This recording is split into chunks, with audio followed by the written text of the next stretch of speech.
कृष्ण कृष्ण कृष्ण हरे हरे, हरे राम राम राम हरे हरे। श्री बृहद भागवतामृतम द्वितीय खंड प्रथम अध्याय हम लोग श्रवण कर रहे थे। गोप कुमार को देख करके महाभागवत ब्राह्मण ने उनको कृतार्थ करने के लिए कहा कि जाओ तुम यमुना जी में स्नान करके आओ और मैं तुम्हें जगदीश्वर का प्रसाद दूंगा, उससे तुम्हारी समस्त मनोकामना पूर्ण हो जाएंगी। जगदीश्वर का प्रसाद कहने से मतलब ब्राह्मण का था गोपाल मंत्र, सबसे बड़ी कृपा भगवान की, जिसमें कि भगवान मंत्र के रूप में अपने आप को ही दे रहे हैं, इसलिए सबसे बड़ी कृपा है। मंत्र के रूप में स्वयं भगवान ही हैं, क्योंकि हम लोग जानते हैं नाम और नामी अभिन्न होते हैं। गोपाल मंत्र में क्या है? कृष्णाय गोविंदाय, भगवान का नाम ही तो है। तो इसलिए नाम से ही मंत्र बना और मंत्र रूप में नाम नामी अभिन्न है, इसलिए मंत्र रूप में स्वयं कृष्ण ही है। इसलिए ब्राह्मण ने बोला कि मैं तुम्हें जगदीश्वर की सर्वोत्तम कृपा देता हूं। इसी रूप में हम लोगों को भी, साधक है हम लोगों को भी मंत्र को इसी रूप में दर्शन करना चाहिए। स्वयं कृष्ण ही दे दिए गुरु जी ने हमको। अब हम उनको समझ नहीं पा रहे, ये हमारे दोष है। जैसे दुर्योधन को भी कृष्ण मिल गए थे, कंस को भी कृष्ण मिले थे, पूतना को तो गोद में ही मिल गए थे, किंतु दुर्भाग्य उसका ही था जो गोद में कृष्ण होने पर भी उनके प्रति प्रेम ही नहीं हो रहा है। क्यों? दोष कृष्ण का है कि पूतना का है? दोष पूतना का है, क्योंकि उसके अंदर में कृष्ण के प्रति प्रेम ही नहीं है, सेवा की वृत्ति ही नहीं है। तो कृष्ण गोद में आने पर भी लाभ क्या रहा? बकासुर और अगासुर के तो मुख में भी चले गए थे, लेकिन लाभ ही क्या रहा? इसलिए कृष्ण को पाना मुख्य नहीं है। जैसा हम लोगों ने कल भी सुना था, राधे राधे श्याम मिला दे, तो मिला करके क्या होगा? कृष्ण को पाना मुख्य नहीं है। इन सब असुरों को श्याम मिल गए थे, लेकिन भगवान ने देखा मेरी सेवा करना नहीं चाहते, मुझे ही मारना चाहते हैं, तो भगवान ने फिर उनका वध करके उनका कल्याण किया, उद्धार किया।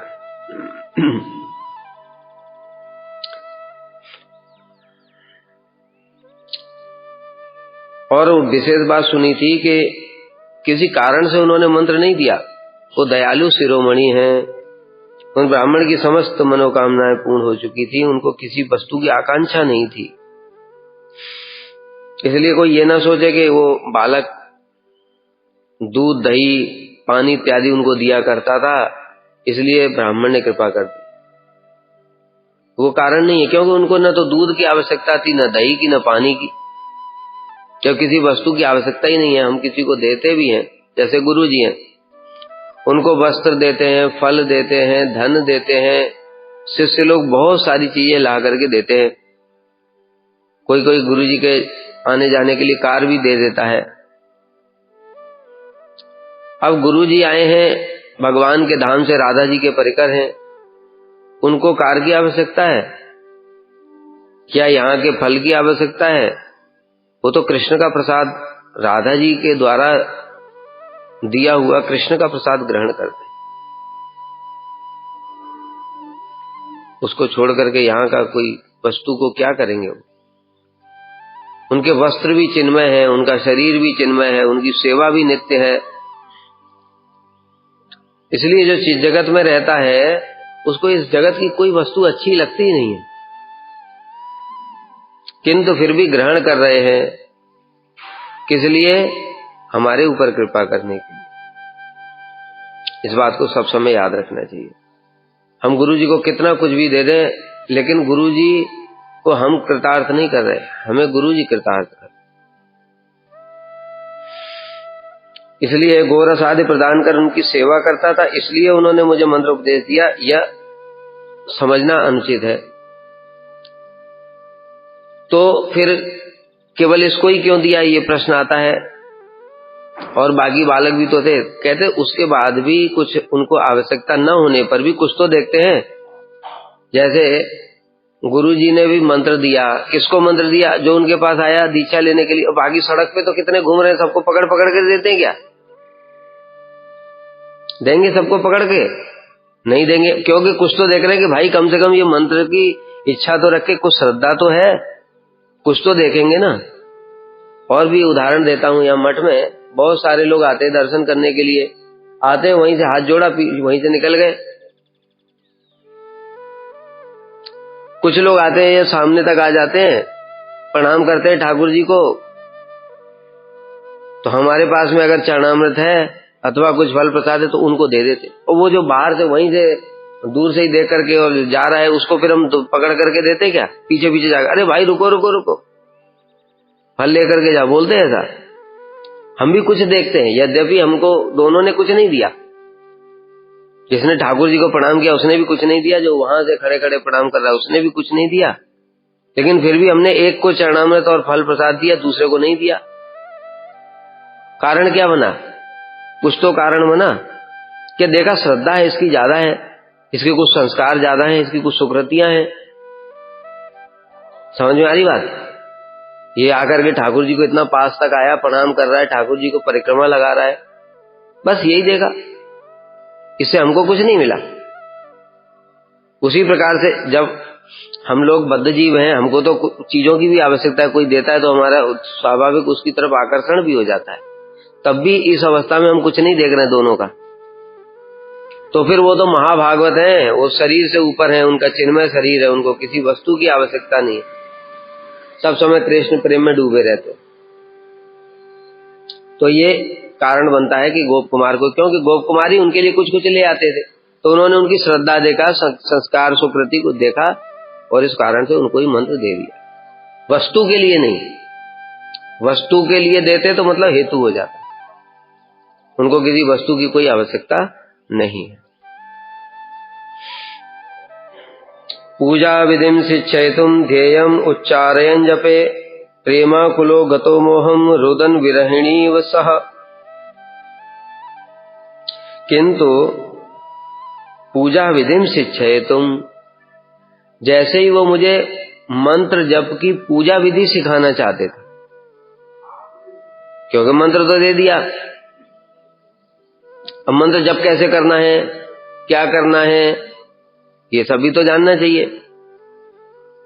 केवल मंत्र दे दिया, खड़े खड़े जप रहे हैं, चलते चलते जप रहे हैं ऐसे, तो गुरु क्या करते हैं, बताते भाई एक आसन बिछाओ, आसन अपना सेपरेट होना चाहिए। आचमन पात्र खरीद लो एक, पहले आसन को शुद्ध करो आसन मंत्र से, उसके बाद में बैठ जाओ, मंगलाचरण करो, आचमन करो, तिलक करो 12, उसके बाद सुबेरे के समय पूर्व दिशा की ओर, दोपहर के समय पूर्व दिशा की ओर, संध्या के समय उत्तर दिशा की ओर मुख करके गुरुवर को स्मरण करते हुए एक एक मंत्र को जप करना है 10-10 बार। ये विधि बताते हैं कि नहीं? अब उसी प्रकार से मंत्र देने के बाद में जैसे ही वो ब्राह्मण ने शिक्षयितुम पूजा विधिम, पूजा विधि की शिक्षा देने की इच्छा करी, ध्येयम उच्चारण जपे, किस प्रकार से मंत्र का उच्चारण करना है, प्रेमाकुलो गतो मोहम रुदन विरहिणी सह, उसी समय आतुर विरहिणी की भांति प्रेम में रोते रोते मूर्छित हो गए। आतुर विरहिणी की भांति मतलब जैसे माथुर विरहिणी गोपियां हैं उस प्रकार से समझो। जैसे श्री माधवेंद्रपुरी, ये उन्नत दशा की अवस्था है, भाव और प्रेम की अवस्था में, जहां पर कृष्ण का कुछ भी स्मरण, अब उनका ही मंत्र जप कर रहे हैं, जैसे ही कृष्ण का मंत्र जप करेंगे साथ ही साथ कृष्ण की स्फूर्ति होनी प्रारंभ हो जाएगी। जब कृष्ण की स्फूर्ति प्रारंभ हो जाएगी, उनके दर्शन नहीं होने पाने, छटपटाएंगे, विरह उत्पन्न होगा, मूर्छित होकर के गिर पड़े। ऐसे भाव प्रेम की दशा है। तो इसलिए उनके साथ भी ऐसा ही हुआ कि मंत्र जप करने की विधि बताने ही वाले थे और उन्होंने मंत्र उच्चारण इत्यादि किया ही होगा उसी समय मंत्र के प्रभाव से, क्योंकि उनका तो सिद्ध हो चुका है। इसलिए कृष्ण का नाम लेने से ही वो मूर्छित होकर के गिर पड़े।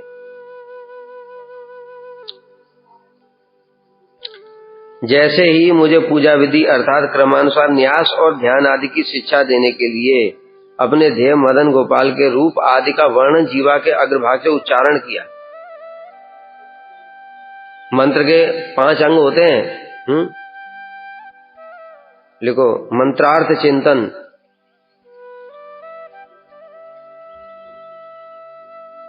तो 5 अंग को पूरा करते हुए मंत्र जप करने से मंत्र में शक्ति आएगी। मंत्रार्थ चिंतन, मंत्र का अर्थ जान करके मंत्र देवता का स्वरूप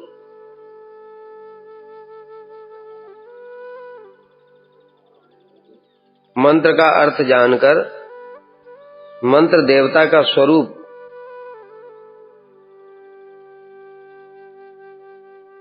और उनके साथ संबंध विशेष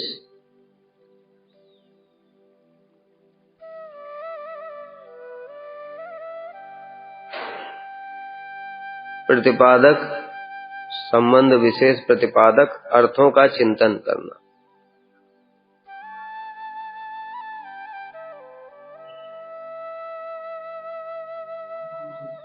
मंत्र का अर्थ चिंतन यहां मुख्य रूप से हो गया। मंत्र अर्थ मतलब मंत्र का अर्थ समझना। पहले तो जैसे कोई भी मंत्र ले लो, गुरु मंत्र है, गुरु मंत्र का अर्थ समझना। गुरु जी को जहां पर भी नमः स्वाहा इत्यादि आएगा कोई भी मंत्र में, इसका मतलब है पहले स्वयं को समर्पित कर रहे हैं, ये मंत्र का अर्थ हुआ। और जहां पर गायत्री आएगा वहां पर 3 चीजें हो जाएंगी। गायत्री 3 चीजों से मिलकर के बना है, संबंध, अविधेय और प्रयोजन।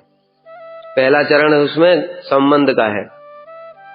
जैसे गुरु गायत्री है तो गुरु जी को मैं किस रूप में विद्महे, विद्महे का मतलब होता है जानना।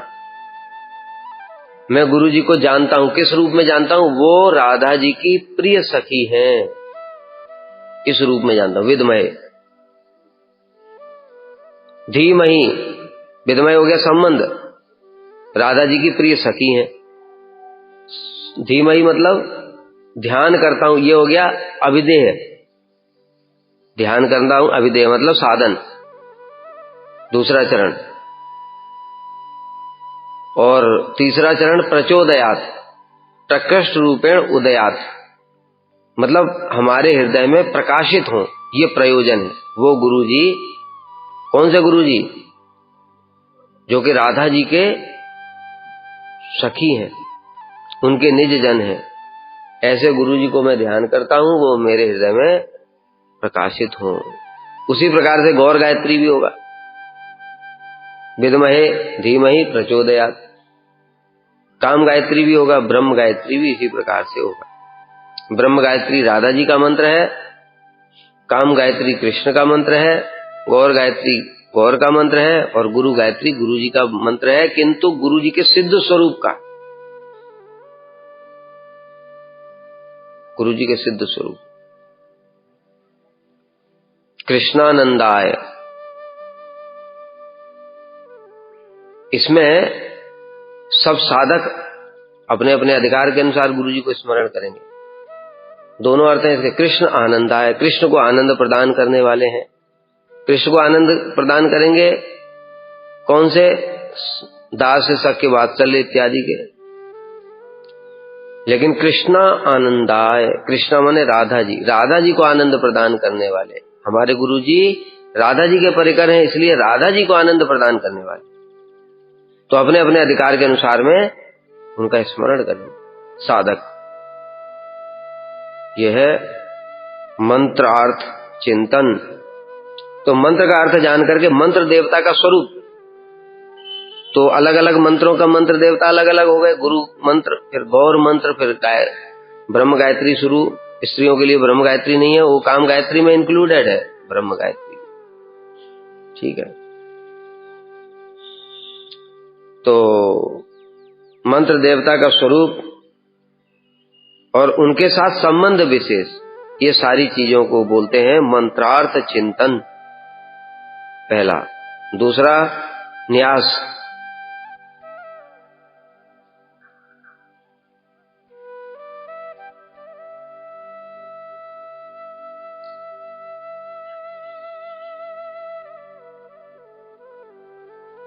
न्यास का मतलब होता है संकल्प भी होता है।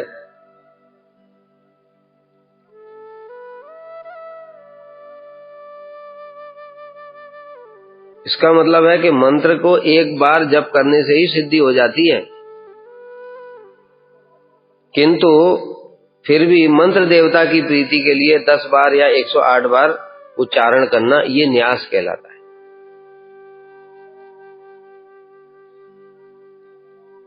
जैसे पहले भी हम लोग सुन चुके हैं कि जिनके अनर्थ और अपराध नहीं है, वो बस मंत्र सुनते ही उनके अंदर में विकार उत्पन्न हो जाएगा प्रेम का। उदाहरण क्या है? श्री चैतन्य महाप्रभु गया में गए, ईश्वरपुरी पाद ने जैसे ही उनके कांत्र में मंत्र दिया और मंत्र को सुनने के साथ ही साथ मूर्छित होकर के गिर पड़े कि वह मंत्र दिला गुसाई, ये क्या मंत्र दे दिया, जपते जपते पागल हो गया मैं। ये है मंत्र का वास्तविक शक्ति, किंतु हमारे लिए प्रकाशित नहीं हो रही, प्रकाशित अधिकार के अनुसार ही होगी। मंत्र की शक्ति, हरि नाम की शक्ति, वो सब अधिकार के अनुसार ही प्रकाशित होगी। जब तक अनधिकार है तब तक वो प्रकाशित होने से कोई लाभ भी नहीं है ना। लाभ क्या है? कुछ करने नहीं है फिर भी हमको। तो ये न्यास हो गया।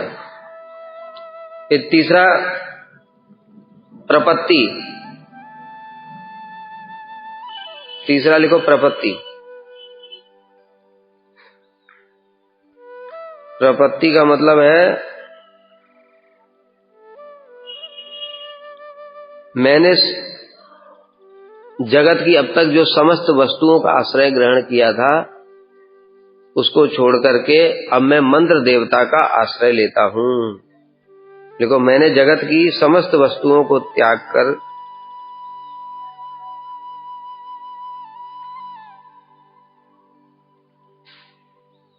मैं जगत की समस्त वस्तुओं को आश्रय छोड़कर या आश्रय त्याग कर मंत्र देवता के चरणों में आश्रय लेता हूं।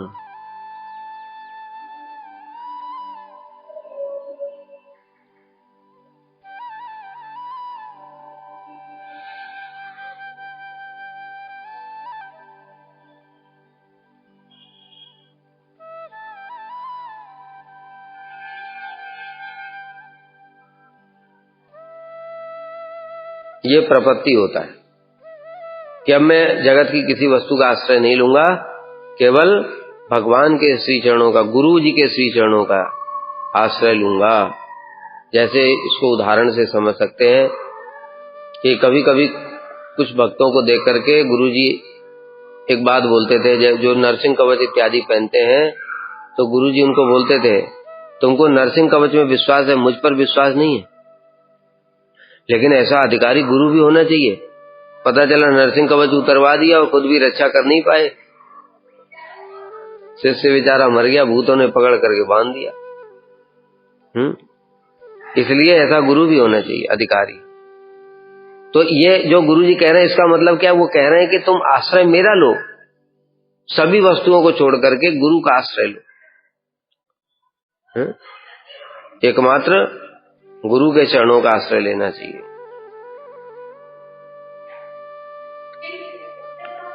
और दूसरे देवी देवताओं की तो बात छोड़ी दो, गुरु जी ने कितनी बड़ी बात कह दी है।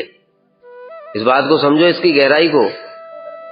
जगत की वस्तुएं, जगत के लोगों और देवी देवताओं की तो बात छोड़ी दो, उनके तो आश्रय की बात स्वयं नरसिंह देव, भगवान की कृष्ण ही तो नरसिंह है, केशव धृत नर हरि रूप। गुरु जी ऐसा क्यों बोल रहे हैं? क्योंकि अगर तुमको सिद्धि चाहिए किस रूप में? राधा जी की दासी के लिए, तो ये भी छोड़ना पड़ेगा। कृष्ण एक शरणम, एकमात्र कृष्ण की शरण ग्रहण करनी पड़ेगी। कृष्ण एक मतलब कौन से कृष्ण, वो भी ब्रजेंद्र नंदन, कौन से, राधानाथ, राधा रमण। गुरु जी का भाव और विचार इतना उन्नत है, उसको समझना भी हमारे लिए बड़ा कठिन है। हम लोग वो कीर्तन गाते ना, हम लोग तो नहीं गाते, हमारे गुरुजी तो हमेशा देखोगे जय जय राधा रमण हरि बोल यही गाते थे, क्योंकि वो राधिका रमण वही उनके नाथ है। लेकिन कुछ लोग कीर्तन गाते थे गोविंद हरे गोपाल हरे, जय जय प्रभु दीन दयाल हरे। तो इसमें पहली लाइन तो ठीक है, गोविंद हरे गोपाल हरे, जय जय प्रभु, फिर प्रभु बोला तो ऐश्वर्य भाव आ गया। दीन दयाल, आप दीनों के दयाल हैं, हम दीनहीन है, हमारे ऊपर कृपा कर दो। मधुर भाव से सोचेंगे तो अलग है, जो मधुर रस के हैं वो तो इसको भी उसी रूप में देखेंगे, प्रभु मतलब नाथ रूप में देखेंगे। क्या आप हमारे राधा जी के नाथ हैं, उनके प्रभु हैं, मदीसा नाथत्वे ब्रज विपिन चंद्रम।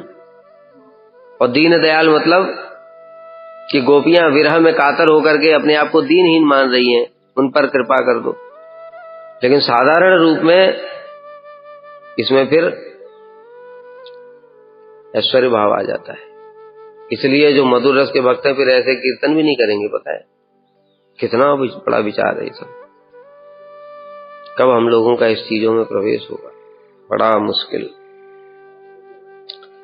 तो इस प्रकार से केवल राधा जी के चरणों का आश्रय लेना, मंत्र देवता क्या प्रपत्ति, ये प्रपत्ति है। हम लोग अभी प्रपत्ति कर नहीं पा रहे।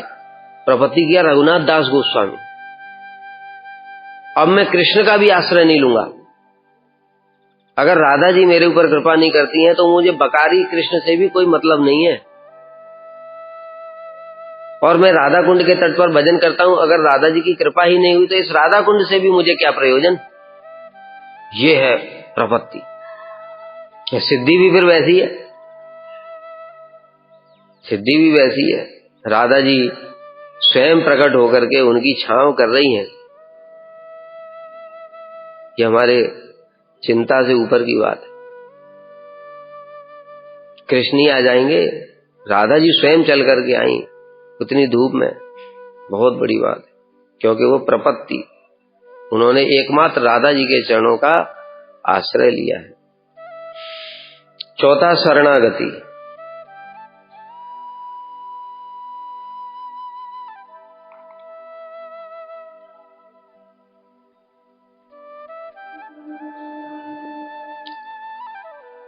मैं अत्यंत दुख से पीड़ित हूं, अतः उनके शरणागत हूं। सबके लिए होगा ये, सभी मंत्रों के ऊपर होगा ये। मंत्रार्थ चिंतन मतलब गुरु मंत्र गुरु गायत्री, गौर मंत्र गौर गायत्री, कृष्ण मंत्र कृष्ण गायत्री काम गायत्री, सभी मंत्रों के लिए ये पांचों होंगे। मंत्रार्थ चिंतन, न्यास, प्रपत्ति, शरणागति। मैं अत्यंत दुख से पीड़ित हूं, आपके शरणागत हूं।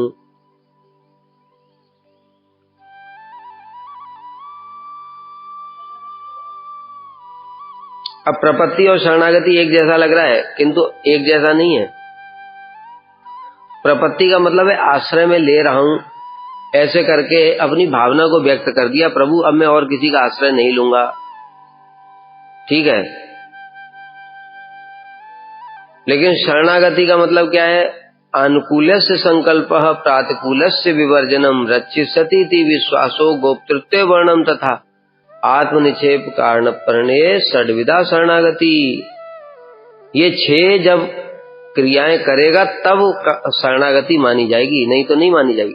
प्रपत्ति तो बोल दिया, जैसे मान लो मैं आपके शरणागत हूं, आपका आश्रय लेता हूं, लेकिन आश्रय लिया कि नहीं लिया खाली बोलने से हो जाएगा?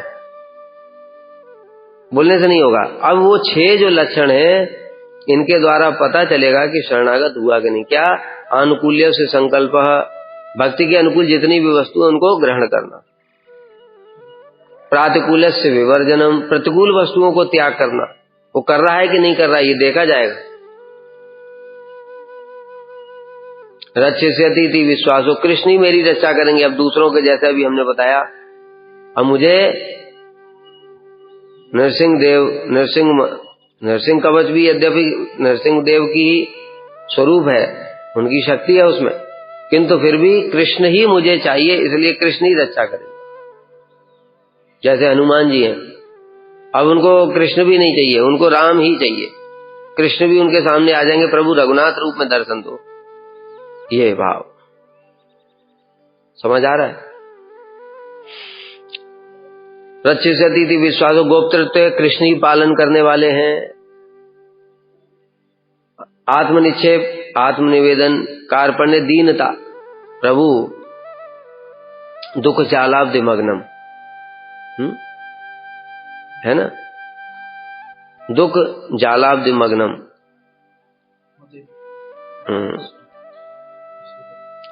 ठीक है, जो दामोदर अष्टक में है कि मैं दुख यहाँ पर कौन से दुख की बात कर रहे हैं? यहाँ पर ये हमारे दुख की बात नहीं कर रहे, किंतु मैं रोग व्याधि से ग्रस्त हूँ, मुझे बैक पेन है, मुझे पेट में गैस हो रही है, ये रोग नहीं है प्रभु, मैं आपके दर्शन नहीं कर पा रहा हूँ, आपकी सेवा कब प्राप्त होगी, इस प्रकार से दुख है ये। इसलिए दुखों का भी वैरायटी है, सब दुख एक जैसे नहीं। इस जगत के दुख धन नहीं है, पत्नी नहीं है, पुत्र परिवार नहीं है, रोग व्याधि लगे हुए, आदि दैविक आदि भौतिक आध्यात्मिक, इनके लिए नहीं रो रहा है वो। ये शरणागति नहीं है इनके लिए रोना। शरणागति में क्या आएगा? कृष्ण की सेवा, कृष्ण का विरह, साधु संग, परमार्थिक, ठीक है, परमार्थिक वस्तुओं के लिए दीनता, उनको प्राप्त करने के लिए ऐसे करके शरणागति। और पांचवा आत्मनिवेदन।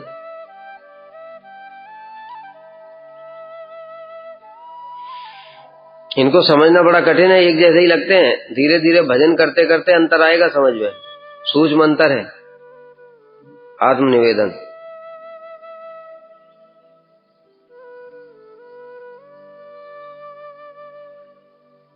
आत्मनिवेदन का अर्थ है मेरा सब कुछ उनका है।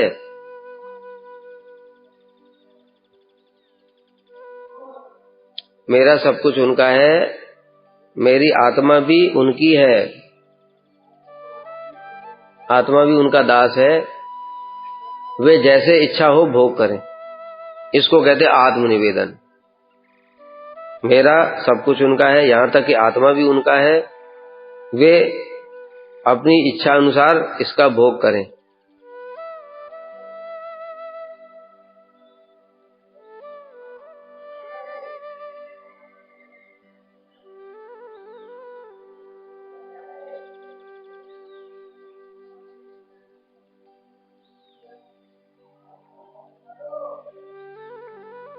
शरणागति के और ऊपर की अवस्था है आत्मनिवेदन।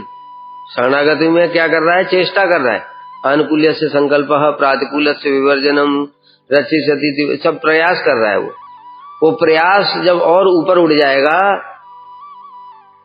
तब वो आत्मनिवेदन कर पाएगा, करने की योग्यता प्राप्त करेगा। और आत्मनिवेदन का मतलब इस प्रकार से समझो, आश्लिष्य सेवा पादरताम पिनष्टुमाम अदर्शनात् मर्मताम करोतु वा यथा तथा व विदधातु लंपटो मत प्राण नाथस्तु सैव ना पर। ये आत्मनिवेदन है, संपूर्ण आत्मनिवेदन कर दिया। कहने का तात्पर्य क्या है? आश्लिष्य सेवा, आप हमको प्रेम पूर्वक आलिंगन करें, अथवा पादरताम पिनष्टुमाम अदर्शनात्, अदर्शन दे करके, अदर्शन अर्थात दर्शन न दे करके, जैसे दास से अंतर्धान हो गए और जो गोपियों को विरह हुआ, विरह की अग्नि में जल रही हैं, क्रंदन कर रही हैं, चारों तरफ ढूंढ रही हैं, इस प्रकार से आप हमको कष्ट भी प्रदान करें। मर्महताम करो तो वा, अथवा कृष्ण और क्या करते हैं, उनके समक्ष ही अन्य गोपियों के पास चले जाते हैं, इस प्रकार से भी मर्माहत करें। यथा तथा विधातु लंपटो, ले लंपट, मत प्राणनाथस्तु, आप ही मेरे प्राणनाथ हैं, न परह, न कोई और दूसरा कोई प्राणनाथ नहीं हो सकता। यह संपूर्ण आत्मनिवेदन की अवस्था है। इस प्रकार से अभी हम लोग तो इतना नहीं कर पाएंगे, तब भी धीरे धीरे चेष्टा करनी पड़ेगी आत्मनिवेदन करने के लिए। सर्वस्व गुरु के चरणों में समर्पित कर देना, यहाँ तक कि इसलिए बताया, देखो अभी जो शिष्य है वो आत्मनिवेदन नहीं कर सकता है। आत्मनिवेदन करने के लिए शरीर से ऊपर उठना पड़ेगा। अभी शिष्य क्या करेगा, शरणागति तक कर पाएगा। अर्थात गुरुजी ने जो कहा ये भक्ति के अनुकूल है उसको ग्रहण करो, भक्ति के प्रतिकूल है उसको छोड़ो। गुरुजी रक्षा करेंगे, दूसरे किसी ऊपर विश्वास नहीं करूंगा, ये सब करने की हम कोशिश करेंगे। लेकिन आत्मनिवेदन मतलब अब गुरुजी ने कुछ ऐसी आज्ञा दे दी, जैसे आरुणी जैसी, कि बजाओ खेत में पानी को रोको घुसने से। अभी हमारा शरीर तो ठंड में बीमार पड़ा है, सर्दी खांसी हो गई, थोड़ा बाहर निकलते ही खेत तक पहुंचते पहुंचते प्राण निकल गए, आज राम नाम सत्य हो गया। तो आज आत्मनिवेदन कैसे कर पाएंगे? बहुत सारी ऐसी चीजें, शरीर तो हमारे बस में नहीं है, रोग है, व्याधि है, 3 प्रकार के ताप हैं, उनसे शरीर ग्रस्त है। गुरुजी से पहले जगना चाहिए, गुरुजी के बाद में सोना चाहिए, ये सब नहीं कर सकते ना। तो इसलिए अभी हम आत्मनिवेदन करने में पूर्ण समर्थ नहीं, जितना संभव है उतना करना चाहिए। यह है इस प्रकार 5 जो मंत्र के अंग हैं, ये मंत्र जप के अंग है 5। इन 5 को करते हुए, पालन करते हुए मंत्र जप करते हैं तो इसका फल शीघ्र ही दिखाई देगा। ठीक है, किंतु हमसे ये सब होगा नहीं, इतना आसान नहीं है। जब मंत्र जप करने के लिए बैठो फिर इनमें से देखो क्या क्या याद आता है, कुछ याद भी नहीं आएगा। मंत्रार्थ चिंतन करते करते, अब मैं मंत्रार्थ चिंतन के बारे में सोचूं कि गुरु मंत्र के 10 मिनट में आने खत्म करना है, क्या क्या करूं? अभी हरिनाम भी करना है, अभी कीर्तन भी करना है, ये सब धीरे धीरे ऑटोमेटिक होगा। देखो इस बात को सब समय याद रखना, हिसाम त्वंतगतम पापम जनानाम पुण्य कर्मणाम ते द्वंद्व मोह निर्मुक्ता भजन्ते माम दृढ़व्रता। जिनके पाप नष्ट हो गए हैं, जब तक पाप नष्ट नहीं होंगे तब तक मन भी ऐसा हो ही नहीं पाएगा, कोशिश करने पर भी। या तो उनको भजन से काटना पड़ेगा या भोग करना पड़ेगा, या फिर मिक्स। कृष्ण की इच्छा से देख रहे हैं भजन भी कर रहा है तो थोड़े काट देंगे, थोड़ा भोग करा देंगे, लेकिन वो दूर करने ही पड़ेंगे जैसे तैसे। जब वो दूर हो जाएंगे तभी धीरे धीरे इन सब चीजों में निष्ठा उत्पन्न होगी, उसके बिना निष्ठा भी नहीं आएगी।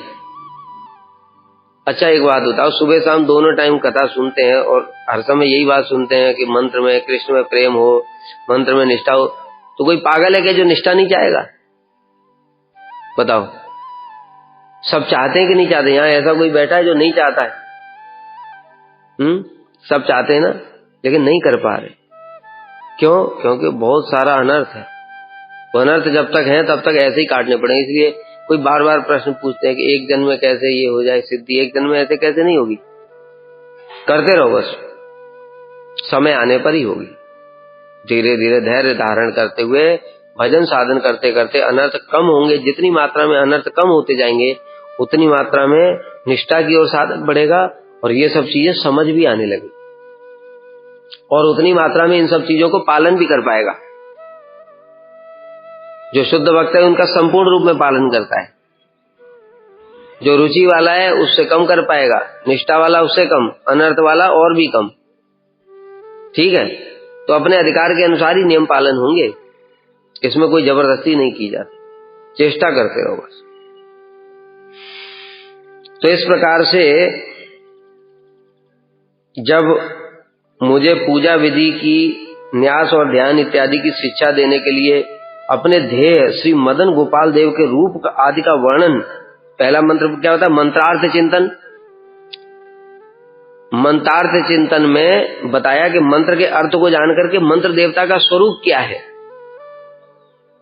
अब हम लोग मंत्र देवता के स्वरूप को कैसे समझ पाएंगे? क्यों, हमने तो देखा ही नहीं। अब इसलिए बता रहे, हमको फल भी नहीं मिलेगा, हम मूर्छित नहीं हो सकते, क्योंकि हम मंत्र देवता का स्वरूप क्या, कृष्ण का स्मरण करोगे? बताओ जरा,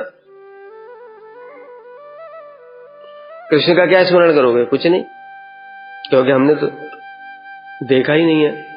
तो फिर क्या करेंगे? मंत्र के अक्षरों का ही स्वरूप, वही उसी को स्वरूप जान करके उनका ही चिंतन करना पड़ेगा। तो हमारे तो अभी रोमांचकम स्वरूप कुछ होगा नहीं, क्योंकि हमको मंत्र का स्वरूप भी पता नहीं है, मंत्र के देवता भी स्फुरित नहीं हुए। तो तब तक ऐसे अनर्थकृत करते रहो और उसी से धीरे धीरे जब करते करते उससे अनर्थ दूर हो जाएंगे। लेकिन इन्होंने तो साक्षात मदन गोपाल के दर्शन किए हैं, और जिसने दर्शन किए जैसे ही उन्होंने उस चीज को ध्यान करना शुरू किया और उनके ध्यान में मदन गोपाल आ गए, अब कैसे बोल पाएंगे वो? रूप गोस्वामी हरिनाम कर रहे हैं, हरिनाम जैसे ही किया तो उनके सामने लीलाएं प्रकाशित हो गई। दो प्रकार की उपासना होती, स्वारस की उपासना और मंत्रमयी उपासना। स्वारस की उपासना में क्या होता है, हरिनाम करते एकदम से लीला प्रकट हो गई और एक के बाद एक लीला चलती जा रही है। अब जिसके सामने वो लीलाएं प्रकट हो गई तो वो फिर मंत्र कैसे, अब हरिनाम कैसे होगा? अब मंत्र नहीं जब कर सकता, हरिनाम कैसे कर पाएगा वो? दूसरा मंत्रोमयी उपासना है, धीरे कृष्ण के श्री अंगों का एक एक करके बराह, पीडम, नटवर, वपु, कर्ण योग ऐसे करके ध्यान करना है। हमारा वो भी नहीं होगा क्योंकि हमने कृष्ण को देखा नहीं है, तो इसलिए हमको धीरे धीरे या तो श्री विग्रह का ध्यान करो या फिर नाम का ही ध्यान करो। मंत्र जो है, मंत्र है तो वह हरि नाम है, उनका ही ध्यान करना चाहिए, अक्षरों का। वो अक्षर ब्रह्म समझ के कि कृष्ण ही हरे राधा जी है, कृष्ण कृष्ण है, कृष्ण और राधा जी ने इस स्वरूप में अपने आप को प्रकाशित किया, ये साक्षात परब्रह्म है। और इस भाव से वो मंत्र जप करते रहो, जब सिद्धि की अवस्था आएगी तो प्रकट हो जाएंगे मंत्र देवता, तब हम उनका चिंतन करेंगे, तब हमारी भी यही अवस्था हो जाएगी। जैसे तो इनको बताने के लिए ब्राह्मण ने जैसे गोप कुमार को बताने के लिए कि भाई मंत्र के स्वरूप का चिंतन किया जाता है, तो खुद चिंतन शुरू किया। जैसे खुद चिंतन किया तो मूर्छित हो गए। कृष्ण के दर्शन करके अब कहां धैर्य धारण कर पाएंगे, तो प्रेम के कारण विवश होकर के मूर्छित होकर के गिर पड़े। विरहिणी की भांति प्रेम में आतुर बताया, जैसे माथुर विरहिणी गोपियां, जैसे माधवेंद्रपुरी क्रंदन करते थे मातुर विरहिणी गोपियां, उसी की तरह अये दीन दयाद्रनाथ हे मथुरानाथ कदावलोक्य से हृदय त्वदालोक कातरम दैत भ्राम्यम किम करोम्य हम। अये दीन, यहां पर भी देखो दयाद्र नाथ बोला ना, तो नाथ उस सेंस में भी आता है, प्रभु बोलेंगे नाथ बोलेंगे उस। अये दीन दयाद्र, हे दीन के नाथ। यहाँ पे दीन दयाल मतलब क्या हो गया? दीन दयाल मतलब हम दीनहीन हैं। दीनहीन मतलब आपके विरह में कातर है, इसलिए दीनहीन। उनको कोई वस्तु नहीं चाहिए, कृष्ण की सेवा चाहिए, कृष्ण की सेवा से रहित है, यही दीनता है, इसलिए दीनहीन है। उनको सब समय कृष्ण की सेवा चाहिए। हम लोगों की दीनता क्या है? हम लोग दीनहीन है कि हमारे पास पैसा नहीं है, गाड़ी नहीं है, बंगला नहीं, ये दीन है। लेकिन जो शुद्ध भक्त है उनके लिए कृष्ण की सेवा प्राप्त नहीं हो रही, यही दीनहीन है। उनका ऐसा भाव होता है, इसलिए तो वो अपने आप को दीनहीन मान करके ऐसे बोलते हैं कि मैं जगाई मदाई से भी पापी हूं, नहीं तो मुझे कृष्ण की सेवा नहीं मिल जाती। इस भावना से वो क्रंदन करते हैं, इस भावना से वो लिखते हैं। हम सोचते हैं पता नहीं कैसे लिखा होगा उन्होंने, उनको सब मदन गोपाल जी की कृपा है, नित्यानंद प्रभु की भी कृपा है, गोविंद देव की भी कृपा है, सबकी तो कृपा है उनके सारे गोस्वामी, फिर कैसे लिख रहे हैं जगाई मदाई से ही पापी हूं। इस भाव में डूबते हैं, मुझे राधा जी का दर्शन नहीं हो रहा है, राधा जी के चरणों की सेवा प्राप्त नहीं हो रही है, तो वो इस प्रकार से दीनता पूर्वक क्रंदन करके देखते हैं कि मैं इतना पापी हूं तभी तो नहीं हो रहा है, नहीं तो महाप्रभु ने जगाई मदाई पर भी कृपा करती थी, मुझे महाप्रभु का दर्शन ही नहीं हुआ, मैं कितना पापी हूं। समझ में आ रहा है? इस भावना से वो लिखते हैं, वो फर्जी नहीं है।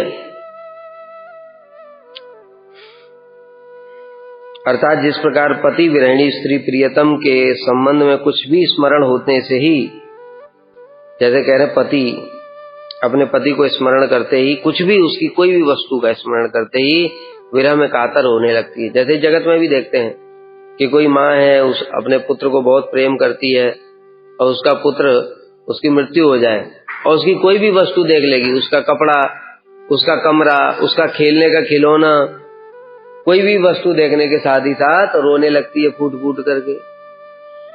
क्यों?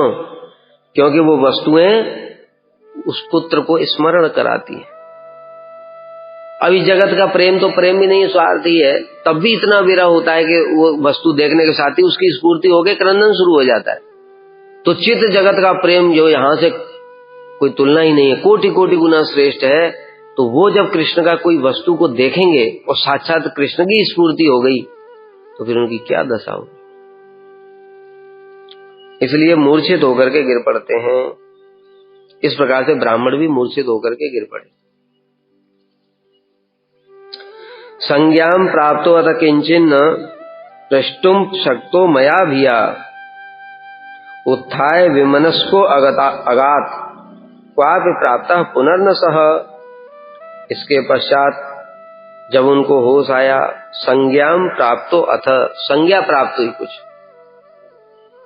चेतना प्राप्त हुई, तब किंचिन प्रष्टुम शक्तो मया भिया, भय के कारण, मैंने भय के कारण उनसे कुछ भी नहीं पूछा। भय के कारण मतलब क्यों? जैसे गुरुजी अगर भावाविष्ट हो जाएं, उस दशा में हम उनसे पूछेंगे गुरुजी आपको क्या हो गया था?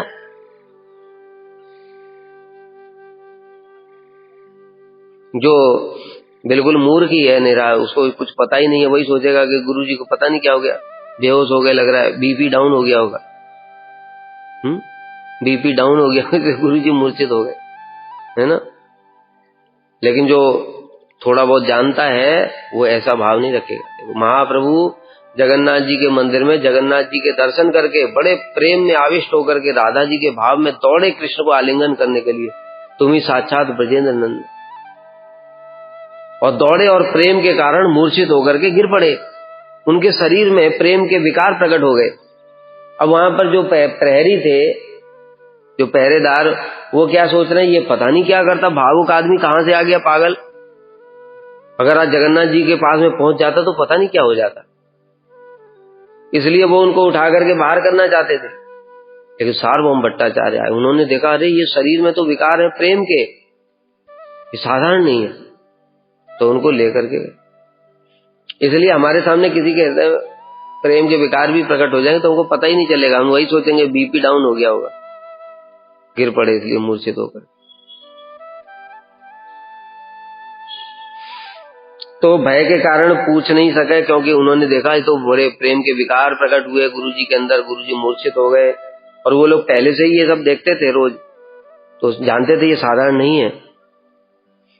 और वे भी उठकर उदास चित्त से कहीं चले गए। फिर उन्होंने कुछ बोला नहीं। क्यों उदास चित्त से चले गए दूसरी जगह?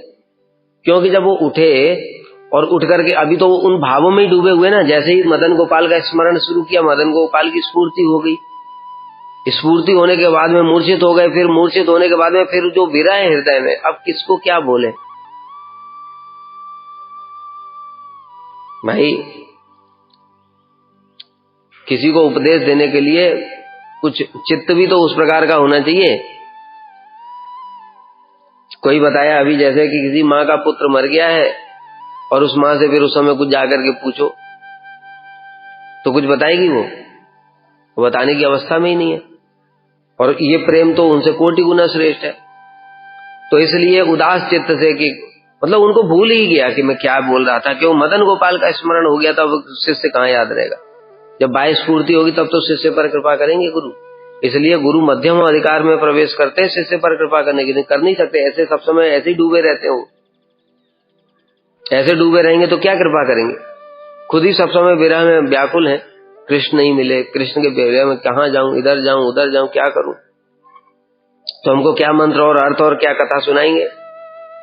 बड़ी विशेष बात है ये। इसलिए भगवान अपने निज जनों को भेजते हैं जगत में, तो योग माया से उनको ढक भी देते हैं, नहीं तो वो सेवा नहीं कर सकते। फिर रूप गोस्वामी थोड़ा सा लिखने के साथ ही साथ प्रेम में मूर्छित राधा जी की लीला लिखेंगे, और राधा जी की लीला की स्फूर्ति नहीं होगी उनको। लीला की स्फूर्ति हो गई तो फिर मूर्छित हो जाएंगे, फिर क्या लिखेंगे। इतना बड़ा उज्ज्वल लीलमणि, भक्ति रसामृत सिंधु और विदग्ध माधव, ललित माधव, ये सब नाटक लिख रहे हैं, वो कैसे लिख पाएंगे अगर वो भावाविष्ट हो गए तो। सुखदेव गोस्वामी श्रेष्ठ है कि रूप गोस्वामी श्रेष्ठ है? रस विचार से रूप गोस्वामी बहुत ऊपर है। हम लोग ये सब तारतम्य भी सुनते हैं जब रूप गोस्वामी की तिथि आती है। सुखदेव गोस्वामी सुखपच्छी हैं, रूप गोस्वामी स्वयं रूप मंजरी हैं, सब समय राधा जी की सेवा करती हैं। तो रूप मंजरी को इसलिए संभव कैसे है कि वो इतना सब लिख दें? तो कृष्ण क्या करते हैं, महाप्रभु उनको ढक देते हैं योग माया, तब वो लिख पाते हैं। सब मंजरियां हैं, तो इसलिए जब ढक देते हैं योग माया से उनके भावों को, तब जाकर के वो फिर लिखते हैं, नहीं तो उनके लिए लिखना संभव नहीं। तो इसलिए गुरु मध्यम अधिकार में, मध्यम अधिकार मतलब उनको इस प्रकार से ढक दिया, अभी स्फूर्ति नहीं होगी उनको, लीलाओं की स्फूर्ति होने के बाद में फिर और धैर्य धारण नहीं कर पाएंगे। सुखदेव गोस्वामी जब एक बार राधा जी का नाम सुन ले तो 6 महीने तक की मूर्छा में चले जाएंगे। तो रूप गोस्वामी कब चले, कितना चले जाएंगे? वो तो उठेंगे ही नहीं दोबारा, है कि नहीं? इसलिए विचार करने वाली बात। इस कारण से उनकी अत्यधिक आरती क्रंदन देख करके मेरी जिज्ञासा, भय इसको क्यों हुआ, क्यों कहीं मेरा अपराध ना हो जाए। ये अपराध होता है, अगर कोई भक्त भावाविष्ट है उसके भाव को भंग कर देना, ये सबसे बड़ा अपराध है, क्योंकि भाव तो बड़ा दुर्लभ है। जैसे हम लोग सुनते हैं कितने सारे उदाहरण श्रील भक्ति प्रमोद पुरी गोस्वामी महाराज जी का, रथ यात्रा के समय नृत्य कर रहे जगन्नाथ जी के सामने, और उसी समय कोई उनके पॉकेट से चुरा रहा था, झोला जो था उनका, झोले से पैसा चुरा रहा था। एक ब्रह्मचारी ने पकड़ लिया उसको, चोर को, और महाराज जी को अटेंशन लेने के लिए कि महाराज जी मैंने इसको पकड़ लिया, हिलाया, कुछ नहीं बोले, वो आवेश होकर के नृत्य करते रहे। फिर 2-3 बार और किया तो बड़े गुस्से में आकर, चुप, अरे पैसा ले रहा तो लेने दो, पैसा तो बार बार आ जाएगा, ये भाव दोबारा आएगा क्या? भाव अपने हाथ में नहीं होता है, वो तो कब आ जाए हमको भी पता नहीं चलता है। हमको तो खैर कोई भाव ही नहीं है, लेकिन बता रहे हैं जो जिनको होता है उनके लिए कह रहे हैं कि उनको भी पता नहीं चलता है कब आएगा कब नहीं आएगा। तो इसलिए वो तो दुर्लभ वस्तु है, कभी साल में 2 साल में जीवन में एक बार आया, वो भी खत्म कर दिया किसी ने जाकर, कितना दुख होगा। ऐसे करके ये गुरुजी भी कहते थे कि अगर मुझे कभी ऐसा भावाविष्ट हो जाऊं तो तुम लोग स्पर्श मत करना, तब भी जबरदस्ती जाकर के करेंगे। एक बार गुरुजी मथुरा में बैठ करके हरि नाम कर रहे थे, बड़ा भावाविष्ट होकर के हरि नाम कर रहे थे, और एक माता जी ने जाकर के उसी समय और प्रणाम करने गई और पैर छू लिया। एकदम से गुरुजी ने नेत्र खोले और एकदम लाल लाल आंखें, मतलब सोचो कितना क्रोध हुआ उन्हें, कितना क्रोध हुआ उनको। क्यों? वो आविष्ट होकर के हरि नाम कर रहे, हरि नाम कर रहे, आविष्ट होकर के, मतलब उनको कोई लीला दर्शन हो रही होगी, वो राधा कृष्ण के दर्शन कर रहे हैं और हमने उनको जाके भंग कर दिया, कितना क्रोध आएगा, पूरा आंखें लाल लाल हो गई ऐसा। इसलिए अभी हम लोग भी क्या समझेंगे ये सब चीजें, हमारे सामने भी गुरुजी को भाव आएगा तो हमको क्या समझ, हम तो सोचेंगे हमारे ऊपर कृपा हो जाए। तो इसलिए मेरा कोई अपराध ना हो जाए इस आशंका से, अथवा क्योंकि वो बताने वाले थे, बताते बताते मूर्छित हो गए तो फिर बताना शुरू करेंगे, फिर मूर्छित ना हो जाए। इसलिए भी गोप कुमार ने मैन से कुछ पूछा नहीं। दोबारा जब उठे गुरुजी तो उनसे इसलिए दो भय भी था कि मेरा कोई अपराध ना हो जाए, दूसरा कहीं फिर से वो मूर्छित ना हो जाए, और दूसरी ये दोनों कारण से उन्होंने कुछ पूछा नहीं।